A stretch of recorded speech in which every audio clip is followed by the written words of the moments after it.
আসসালামু আলাইকুম, আপনাদের সবাইকে স্বাগতম আমার চ্যানেলের সাবস্ক্রাইবার, আমার পার্সোনাল স্টুডেন্ট এবং যারা ডিজিটাল প্রফেশনের সাথে যুক্ত আছেন অথবা ডিজিটাল কারেন্সি লেনদেন করেন তাদের সবার জন্য আজকের ভিডিওটা একটা অ্যাওয়ারনেস ভিডিও। পুরো ঘটনাটার নাম আমি দিয়েছি হচ্ছে ফেরাউনের ফাঁদ, মানে প্রতারণার নতুন কৌশল জেনে যদি নিজেকে সতর্ক করতে চান তাহলে গল্পটা শোনেন। মূল ঘটনায় যাওয়ার আগে আমি আপনাদেরকে একটু জানিয়ে রাখি যে আমার কিছু ফিক্সড ক্লায়েন্টের জন্য নিজের পার্সোনাল ইউজ এবং অ্যাফিলিয়েট ক্যাম্পেইন করার জন্য প্রতি মাসে কয়েক হাজার ডলার প্রয়োজন হয়। তো গত মাসের পেমেন্ট দেওয়ার সময় আমি কোথাও ডলার পাচ্ছিলাম না। সাধারণত যে সকল ভেন্ডরের কাছ থেকে ডলার নেই সব সময় তাদের কাছে ডলার ছিল না। তো একরকম মানে বাধ্য হয়েই আমি মানে উপায় না পেয়ে আসলে ওই ফ্রিল্যান্সিং রিলেটেড ফেসবুকে যে সমস্ত গ্রুপ আছে ওগুলাতে পোস্ট দিলাম যে ভাই আমার কিছু ডলার লাগবে। তো ইন দ্য মিন মানে বেশ কয়েকজন নক দিল, তবে বেশিরভাগ মানুষই ঢাকার বাহিরে থাকার কারণে তাদের সাথে লেনদেন করা পসিবল হচ্ছিল না। এর মধ্যে এক ভদ্রলোক মালয়েশিয়া থেকে আমাকে নক দিল। নক দেওয়ার পরে বলল যে আপনার ফোন নাম্বারটা দেন অথবা হোয়াটসঅ্যাপ নাম্বারটা দেন।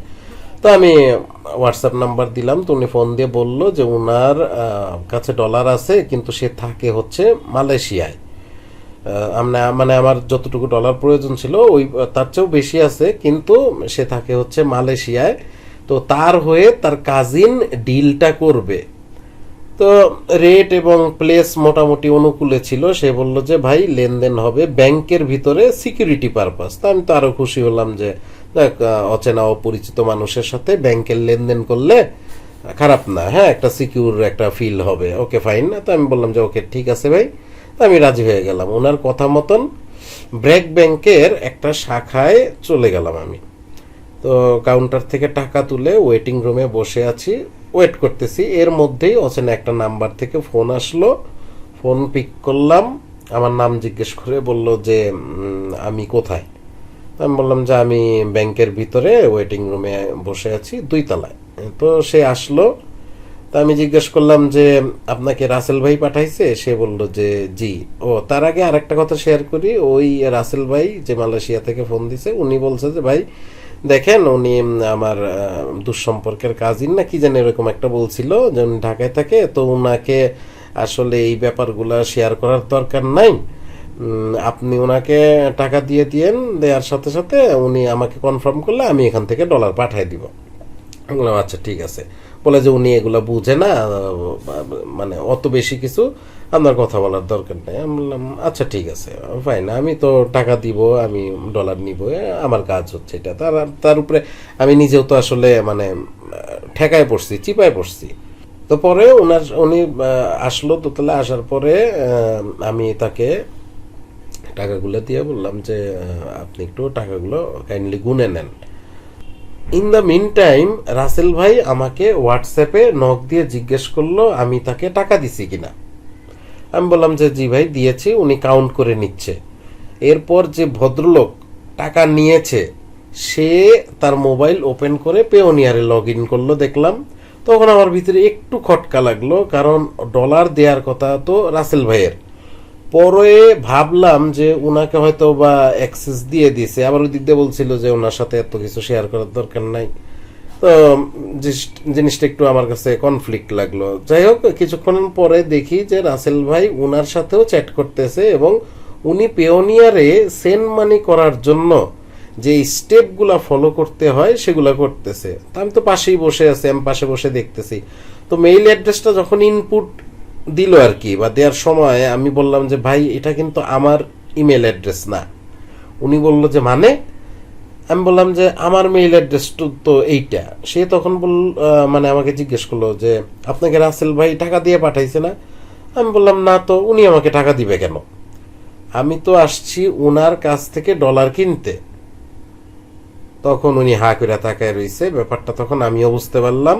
এই রাসেল ভাইকে যখন আমি মানে হোয়াটসঅ্যাপে গালাগালি দেওয়া শুরু করলাম তার মানে ইনস্ট্যান্ট সে আমাদের দুইজনকেই আসলে ব্লক করে দিল। এবার আসেন আপনাদের বলি ব্যাপারটা আসলে কি হয়েছিল। এই ভদ্রলোক, এই যে রাসেল, এই ভদ্রলোক মানে আসলে ভদ্রলোক তো না, ও হলো ফেরাউন। তো এই ফেরাউন বলছে যে উনার কাছে ডলার আছে, তা আমার হচ্ছে টাকা আছে, আমি ডলার কিনবো। তখন বলেছে ডলার আমার কাছে, কিন্তু টাকা রিসিভ করবে হচ্ছে উনার আত্মীয়, মানে এই ব্যক্তি হচ্ছে টাকাটা রিসিভ করবে। আর এই ফেরাউন এই ব্যক্তিকে বলছে যে উনার ডলার লাগবে, টাকা দিবে হচ্ছে উনার, মানে আমি হচ্ছে তার কাজিন বা আত্মীয় কিছু একটা। এখন দেখেন মানে মূল ঘটনাটা ঘটে কিভাবে, এবং মানে ব্যাপারটা কিভাবে আসলে, মানে এই প্রতারণাটা কিভাবে সংগঠিত হইতো। দেখেন যে আমি তাকে টাকা দিয়ে দিলাম, ওই যে মাঝখানে বলছিল না যে আপনার মানে এই দুইজন যাতে বেশি একটা কমিউনিকেট না করে, মূল খেলাটা হচ্ছে এই জায়গাটায় যে এরা দুইজন যাতে কোনোভাবে কমিউনিকেট না করে, বিকজ এই জিনিসটা চোখের পলকে ঘটে যাবে। আমি তাকে টাকা দিয়ে দিলাম, এখন এই লোক তো বুঝতেছে যে ওকে ফাইন, আমি টাকা পাইছি, ডলার সেন্ড করব আমি এই ফেরাউনের কাছে।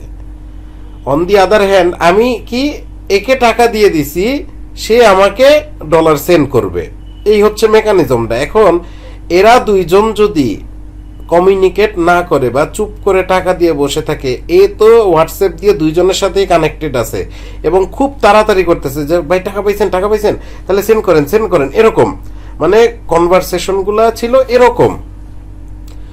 তো আমি জিনিসটা চিন্তা করলাম যে না, এই বিষয়টা আসলে শেয়ার করা উচিত, বিকজ আমি যদি আজকে এই ট্র্যাপে পড়তাম, প্রায় 5-6 লাখ টাকার মতো আমার মানে মানে হয়তোবা সে আমার কাছ থেকে টাকা নিতে পারতো না, কারণ হচ্ছে ধরাটা সে খাইতো, বিকজ সে তাকে ডলার দিয়ে দিছে। এখন আমি তো তাকে মানে ডলার ছাড়া আমি তো টাকা হাত ছাড়া করব না, আমি তো ব্যাংকের ভিতরে একটা মানে ঝগড়াঝাটির মতো একটা বা একটা বিব্রতকর একটা পরিস্থিতির সৃষ্টি হবে।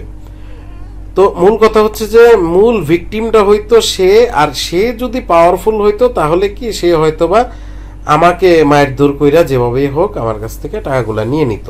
তো যাই হোক, আমি চিন্তা করলাম যে না, এই জিনিসটা, এই ঘটনাটা আসলে শেয়ার করা উচিত, এই কারণে মেইনলি আপনাদের সাথে বিষয়টা শেয়ার করলাম যে ডলার লেনদেনের ক্ষেত্রে খুব সাবধানতা অবলম্বন করবেন এবং একটু মানে সিক্স সেন্সটা খাটাবেন যে কখন কোথায় কিভাবে জিনিসগুলা মানে ঘটতেছে ওকে আপনার সাথে। সো আমি আমার গল্পটা শেয়ার করলাম, আপনাদের যদি কারো এরকম প্রতারণার গল্প থাকে সেক্ষেত্রে আপনারা এই ভিডিওর কমেন্টে আপনার গল্পটা শেয়ার করতে পারেন, বিকজ অনেকেই হয়তো বা দেখবে বা কমেন্ট করবে।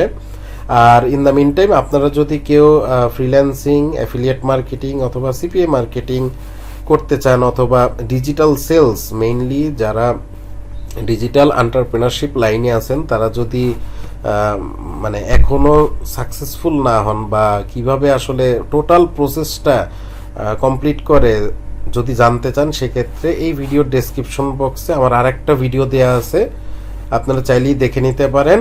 হোপফুলি আপনাদের অনেক উপকারে আসবে। সবাই ভালো থাকবেন, সুস্থ থাকবেন, খোদা হাফেজ, আসসালামু আলাইকুম।